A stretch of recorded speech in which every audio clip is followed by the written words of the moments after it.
Warning lang sa mga manonood natin ha, horror tayo ngayong gabi. At hindi naman sa tinatakot ko kayo no, pero itabi nyo na muna yung mga manika ninyo sa bahay.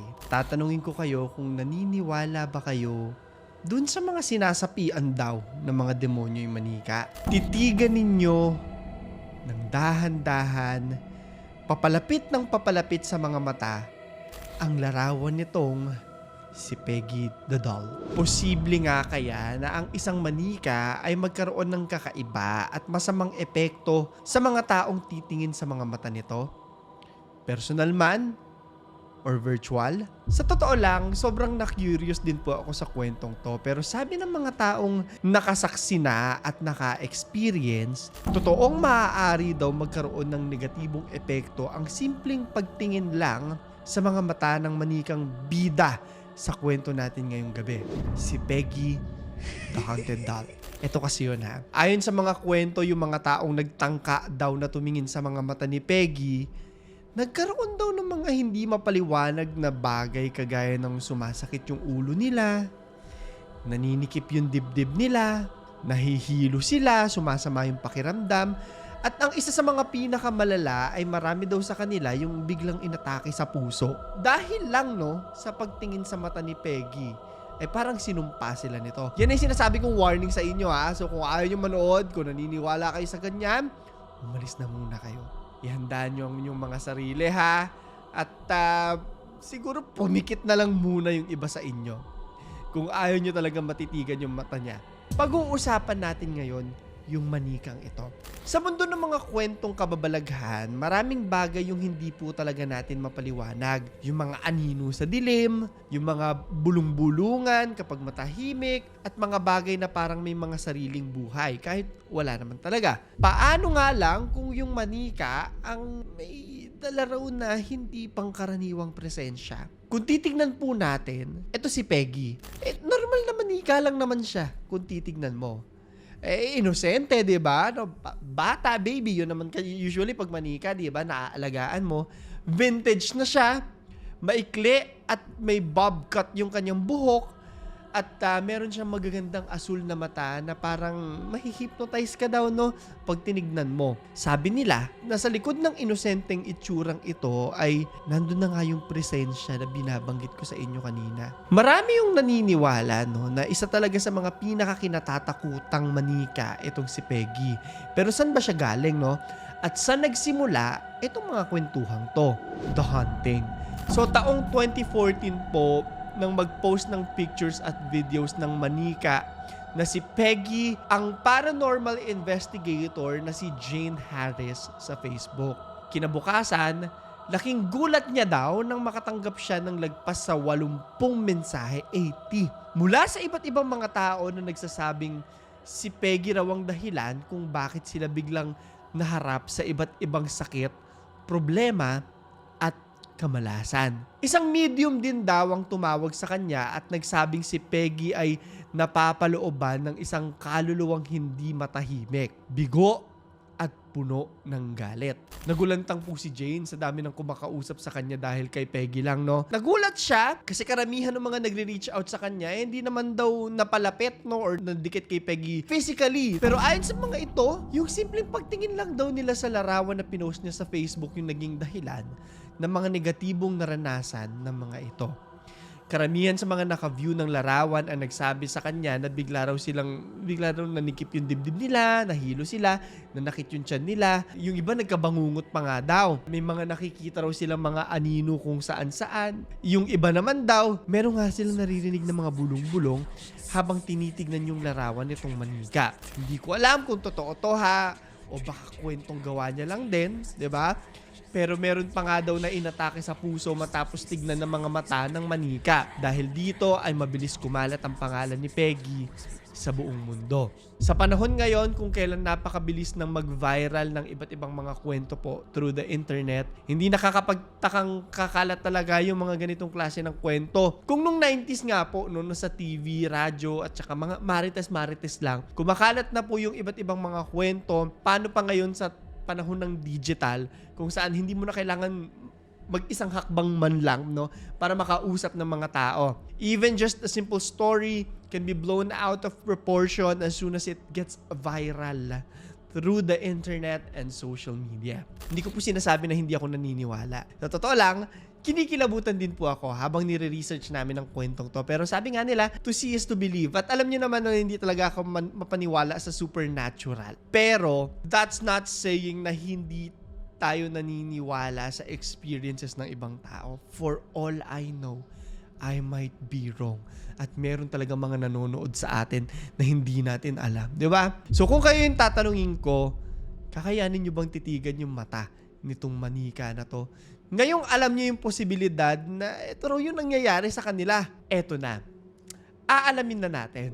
Where did Peggy come from? Dito nagsimula yung kwento po, no? Nung September 9, 2014, nakatanggap nga ng email itong si Jane Harris, yung paranormal investigator na binanggit ko kanina. A paranormal investigator researcher po siya at haunted items collector mula sa UK. Galing sa isang babae yung natanggap niyang email. Hindi niya binanggit yung pangalan ng babae pero ayon sa kanya, nakuha yung atensyon niya dahil yung subject daw dun sa email ay doll. Ayan, may pruweba tayo dyan. Sa email na ito ay nanghihingi ng tulong yung babae para mailayo sa kanya yung lumang porcelain doll na nabili niya sa isang car boot sale.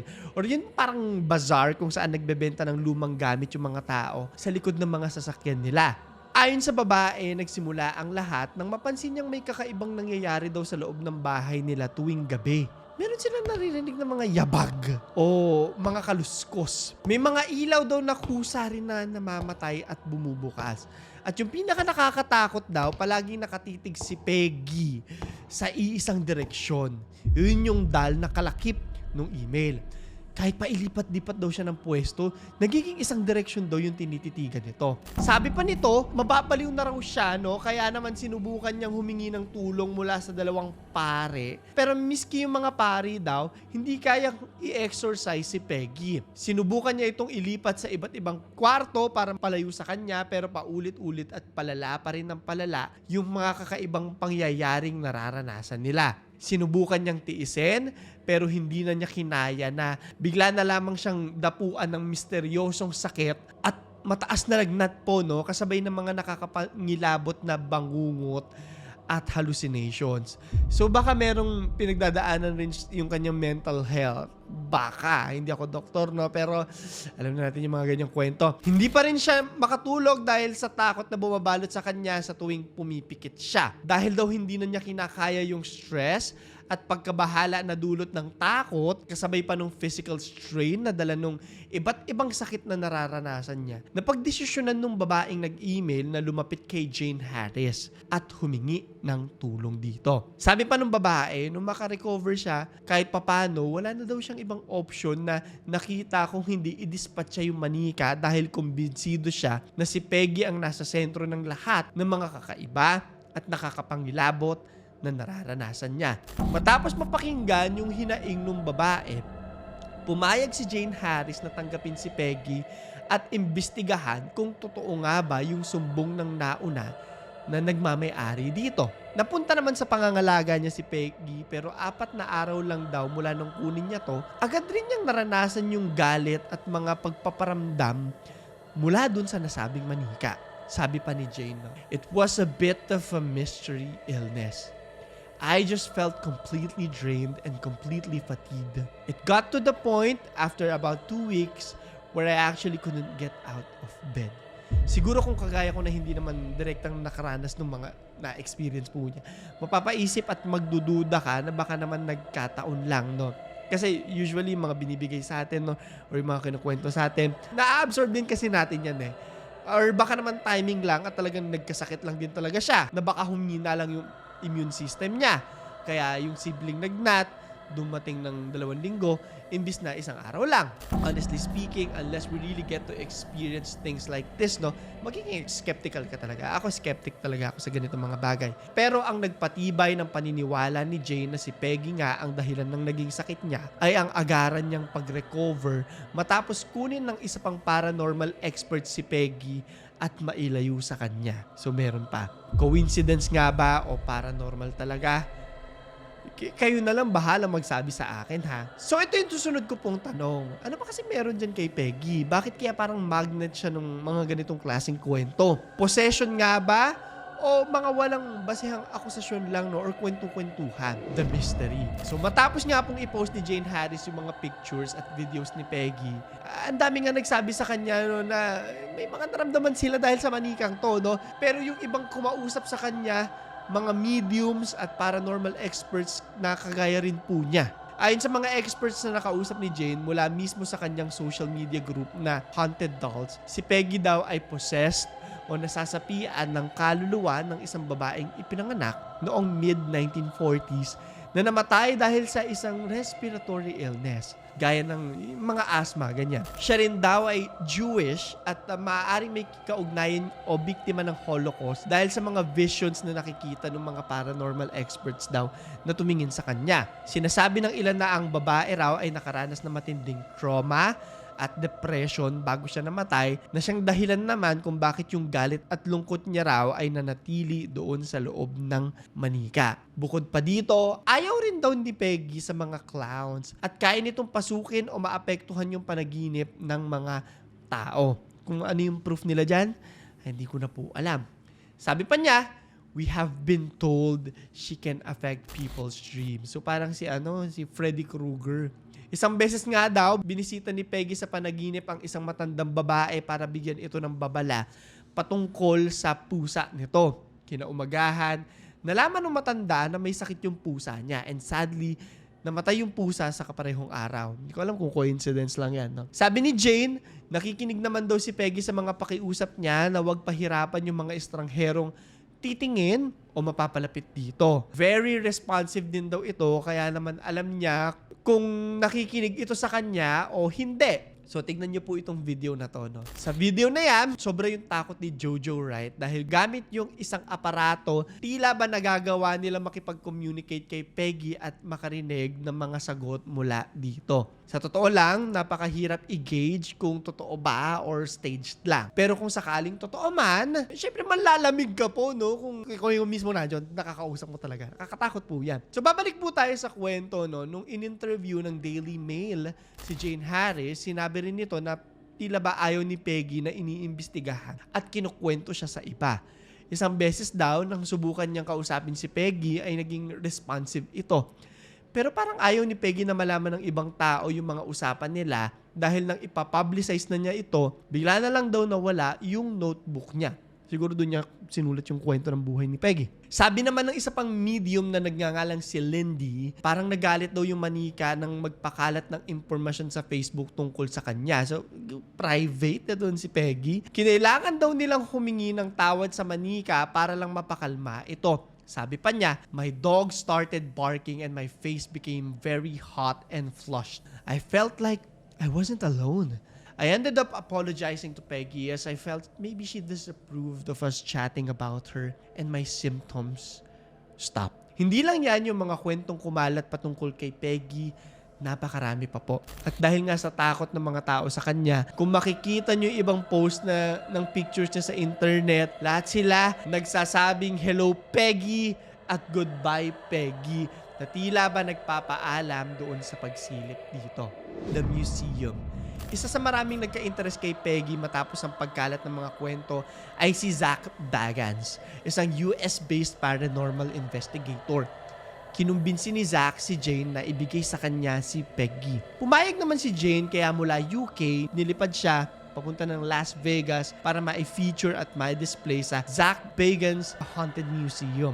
At dahil may takot din miski yung mga paranormal experts kay Peggy, bago siya ipasok sa museum, tinakpan muna ng sako yung ulo nito. Ganyan katindi po yung paniniwala na talagang may something dito sa manikang to. At para rin makaiwas sa disgrasya, hanggang kaya ay binigyan nila ng sariling kwarto at inilagay sa loob ng nakakandadong cabinet si Peggy.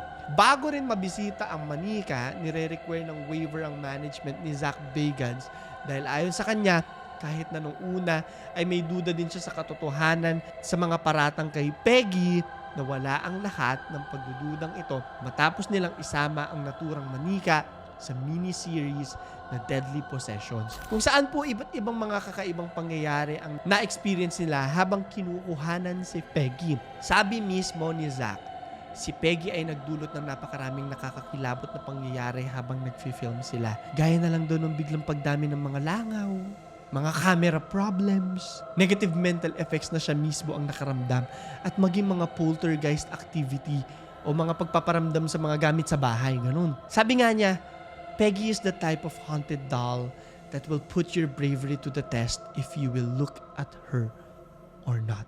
Hanggang sa ngayon, isa pa rin si Peggy sa mga pinakakinatatakutang manika sa Zach Bagans Haunted Museum na matatagpuan sa Las Vegas, Nevada. At maging nitong 2006 lamang po, no, marami pa rin mga nakakabisita sa kanya, nagbibigay ng babala sa mga taong gustong makita si Peggy. Sabi nga nila, it is up to you if you will look at her or not.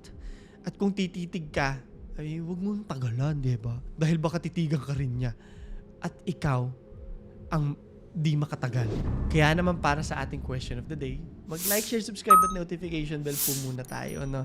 At mag-request kayo sa aking Instagram. Kagaya na lamang po nito, yan, nag-request po siya sa aking Instagram. Binabasa ko po yan, hindi ko man po sinisin lahat. Binabasa ko po lahat ng request ninyo. Hindi man po ako makareply lahat. Promise ko po yan. Tag nyo rin po ako kung nanonood kayo, no? Magbigay kayo ng mensahe, sinishare kayo. Actually, gusto ko nga rin ilagay po dito, no? Kung may mga request kayo, lagay natin yung 30s of the day natin. Kung may mga message kayo, lagay namin sa dulo para makita niyo yung mga sinishare ninyo. Anyway, ito yung tanong natin, no? Kung bibigyan ka ng pagkakataon na puntahan at makita si Peggy ng personal, may tapang ka ba na titigan siya sa mata? O baka isa ka sa mga magsasabi ng, hello Peggy, goodbye Peggy. Tingnan natin. So, yun lamang po. Ito si Clara III at ito ang aking kwento.